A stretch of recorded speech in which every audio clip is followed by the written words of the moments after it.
এক দেশে ছিল এক গরিব কৃষক, তার নাম ছিল হরিদাস। তার ছিল ছোট্ট একটি খামার আর একটি ছেলে অনিক। হরিদাস খুব সৎ ও পরিশ্রমী মানুষ ছিলেন। কিন্তু খরার কারণে সেই বছর ক্ষেতের ফসল একেবারেই হয়নি। একদিন হরিদাস জমিতে কাজ করতে করতে হঠাৎ একটি ঝোপের নিচে কিছু উজ্জ্বল কিছু দেখতে পেল। সে মাটি খুঁড়ে বের করল একটি ছোট্ট সোনার ফল। ফলটি জ্বলজ্বল করছে। তখনই তার সামনে হাজির হলো এক বৃদ্ধ সাধু। সাধু বললেন, এই ফল জাদুর। তুমি যদি একে কারো উপকারে ব্যবহার করো, তাহলে আরো ফল জন্মাবে। কিন্তু যদি লোভে পড়ে নিজের জন্য জমাও, সব ফল হারিয়ে যাবে। হরিদাস প্রথমে ভয় পেল, কিন্তু পরে সেই ফলটা গ্রামের সবচেয়ে দরিদ্র বিধবা মহিলার হাতে দিল।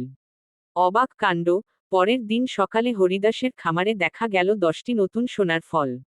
খবর চারদিকে ছড়িয়ে পড়ল। রাজা শুনে হরিদাসকে ডেকে পাঠালেন। হরিদাস সবকিছু খুলে বলল। রাজা পরীক্ষা করে দেখলেন, কথাগুলো সত্যি।